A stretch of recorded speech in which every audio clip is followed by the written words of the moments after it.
Bonjour à tous. Bienvenue sur Planète Info TV. Kémy Séba, une figure controversée et souvent critique des dynamiques politiques en Afrique, a effectivement exprimé des opinions tranchées sur plusieurs dirigeants africains, y compris le président rwandais Paul Kagame.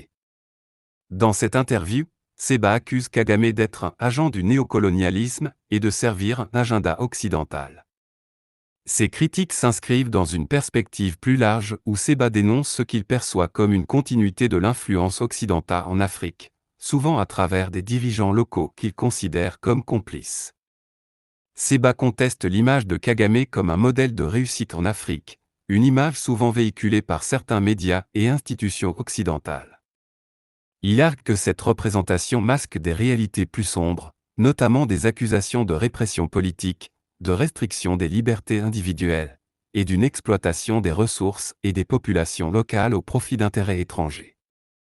Il est important de noter que les opinions de Séba sont souvent polarisantes et qu'elles reflètent une perspective particulière sur les relations internationales et la politique africaine. Les critiques de Kagame, bien que partagées par certains, sont également contestées par d'autres qui voient en lui un leader ayant contribué à la stabilisation et au développement économique du Rwanda après le génocide de 1994. En somme, les déclarations de Séba s'inscrivent dans un débat plus large sur le rôle des dirigeants africains dans le contexte post-colonial et sur la nature des relations entre l'Afrique et les puissances occidentales. Ces discussions sont souvent complexes et chargées d'histoire, nécessitant une analyse nuancée pour comprendre les différentes perspectives et réalités sur le terrain. Je vous laisse suivre l'interview et vous retrouve à la fin de la vidéo pour la conclusion et la question du jour. À toutes. Aujourd'hui, Paul Kagame qui a été érigé par les néolibéraux en symbole d'un panafricanisme, on n'était pas au courant, parce que le panafricanisme, normalement, c'est l'unité des diverses formes d'africanité, et pas génocider une partie de ces mêmes africanités. Mais Paul Kagame est soutenu par les États-Unis, soutenu par les nations occidentales, il faut qu'on ait le courage de le dire, et c'est pour ça qu'il se sent depuis le départ si libre de faire ce qu'il veut et d'agir comme un shérif, comme il le fait depuis tant d'années, en réalité, dans la sous-région. Et pas simplement comme un shérif, mais comme un pilleur, un déstabilisateur et un génocidaire. Ce qui est un drame quand on sait ce que le digne peuple Tutsi a connu en termes de génocide. Et ce qui se passe au Kivu est sponsorisé par les multinationales occidentales. Et c'est pour ça qu'il y a eu l'opération Lumumba au Congo récemment, où une jeunesse congolaise patriotique et digne a décidé de prendre ses responsabilités, parce qu'elle ne pouvait pas accepter de voir des chancelleries faire comme si de rien n'était, alors qu'elles sont celles qui back-up les activités de Paul Kagame, qui lui-même back-up avec ses soldats rwandais le M23, qui sont en train de déstabiliser la RDC. Kémy Séba dévoile comment Kagame est un agent du néocolonialisme et de l'agenda occidental. Dans cette vidéo explosive, Kémy Séba révèle la vérité troublante sur le rôle du Rwanda dans le conflit en RDC. Kagame n'est-il qu'un pion pour les puissances occidentales ou est-il une force déstabilisatrice ayant ses propres objectifs? Découvrez l'histoire inédite des rebelles du M23, de l'exploitation néocoloniale et de la corruption politique qui perpétue les crises africaines.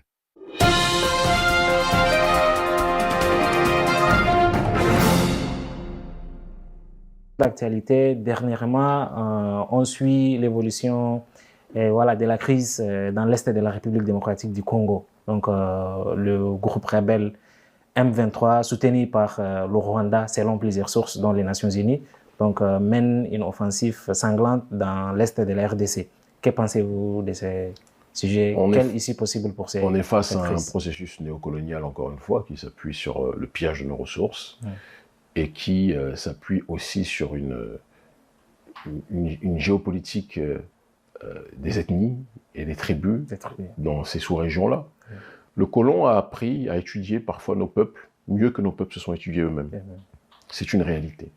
Il a étudié les antagonismes qui existaient entre certaines entités. Il a joué des douleurs de part et d'autre pour avancer son propre agenda. On a aujourd'hui Paul Kagame qui a été érigé par les néolibéraux en symbole d'un panafricanisme. On n'était pas au courant, parce que le panafricanisme, normalement, c'est l'unité des diverses formes d'africanité, et pas génocider une partie de ces mêmes africanités. Mais Paul Kagame est soutenu par les États-Unis, soutenu par les nations occidentales, il faut qu'on ait le courage de le dire, et c'est pour ça qu'il se sent depuis le départ si libre de faire ce qu'il veut et d'agir comme un shérif, comme il le fait depuis tant d'années, en réalité, dans la sous-région. Et pas simplement comme un shérif, mais comme un pilleur, un déstabilisateur et un génocidaire. Ce qui est un drame quand on sait ce que le digne peuple Tutsi a connu en termes de génocide. Et ce qui se passe au Kivu est sponsorisé par les multinationales occidentales.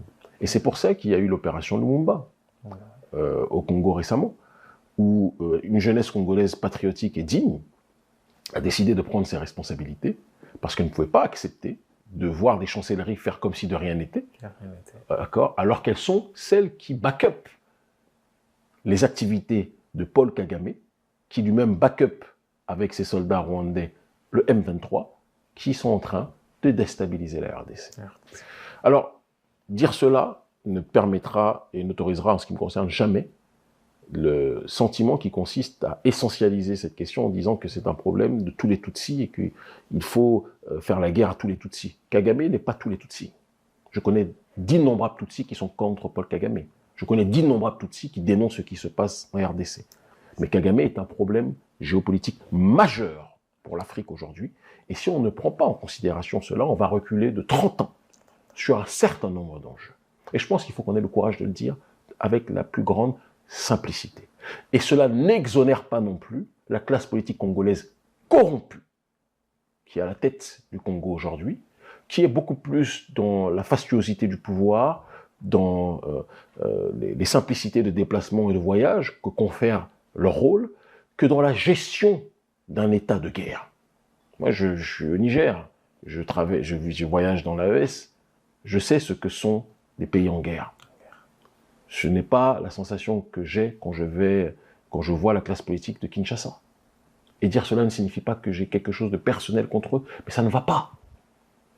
Et on ne peut pas aimer des gens sans leur dire la vérité. Ils sont co-responsables, eux, et évidemment ceux qui les ont précédés, de cette situation qui existe aujourd'hui. Donc le problème du M23 est un problème de néocolonialité et de pillage de nos ressources.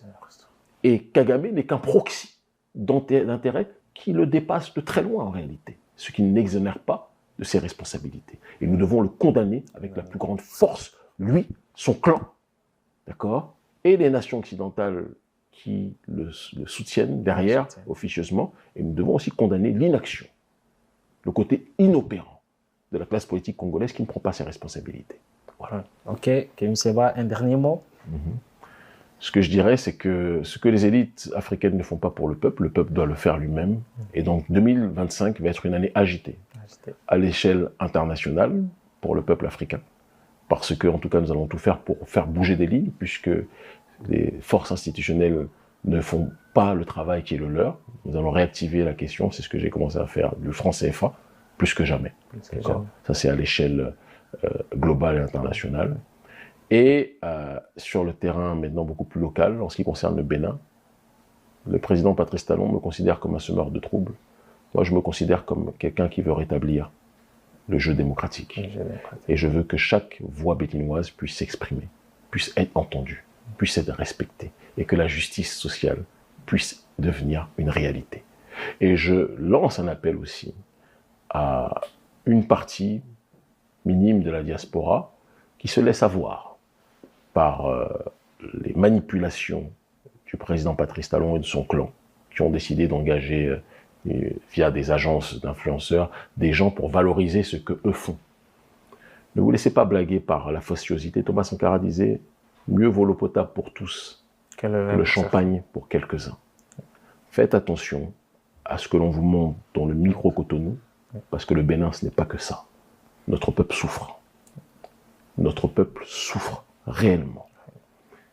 Les mères de famille souffrent réellement. Les pères de famille souffrent réellement. Il y a une gabegie financière d'une minorité de la population d'élite qui se gave pendant qu'une grande partie de la population crève. Et on doit avoir le courage de le dire. Sans ça, on n'ira nulle part. Le Bénin réel, c'est pas l'hôtel Sofitel. Okay. Comprenne qui devra. Je rappelle que vous êtes le président de l'ONG Urgence panafricaniste, vous êtes activiste influent, suivi par des millions des Africains à travers le monde, et vous êtes par ailleurs conseiller du président du Niger, le général Abdourahmane Chani, bien que vous intervenez en tant qu'activiste panafricaniste et homme politique béninois. Merci d'avoir répondu présent à notre appel. Merci à vous. En conclusion, les critiques de Kémy Séba à l'encontre du président rwandais Paul Kagame, qu'il qualifie des agents du néocolonialisme et de serviteurs de l'agenda occidental, reflètent une perspective radicale et engagée sur les dynamiques politiques et économiques en Afrique. Séba remet en question l'image de Kagame comme modèle de réussite, arguant que cette représentation occulte des réalités plus sombres, telles que la répression politique et l'exploitation des populations locales au profit d'intérêts étrangers. Cependant, ces accusations s'inscrivent dans un débat plus large et complexe sur le rôle des dirigeants africains dans un contexte post-colonial, ainsi que sur les relations entre l'Afrique et les puissances occidentales. Si certains partagent les vues de Séba, d'autres soulignent les avancées économiques et sociales réalisées sous la direction de Kagame, notamment la stabilisation du Rwanda après le génocide de 1994. En fin de compte, ces discussions nécessitent une analyse nuancée et approfondie, prenant en compte les réalités historiques, politiques et sociales spécifiques à chaque contexte. Les opinions de Séba, bien que provocatrices, contribuent à alimenter un débat essentiel sur l'autonomie, la souveraineté et l'avenir de l'Afrique dans un monde globalisé. C'est tout pour aujourd'hui. Notre question du jour est: pensez-vous que les dirigeants africains qui sont souvent salués par l'Occident pour leur efficacité ou leur succès économique servent véritablement les intérêts de leur peuple, ou risquent-ils de devenir des instruments involontaires d'un néocolonialisme moderne? Laissez-nous vos commentaires en bas, ne manquez pas de vous abonner et de partager la vidéo. Merci et à la prochaine.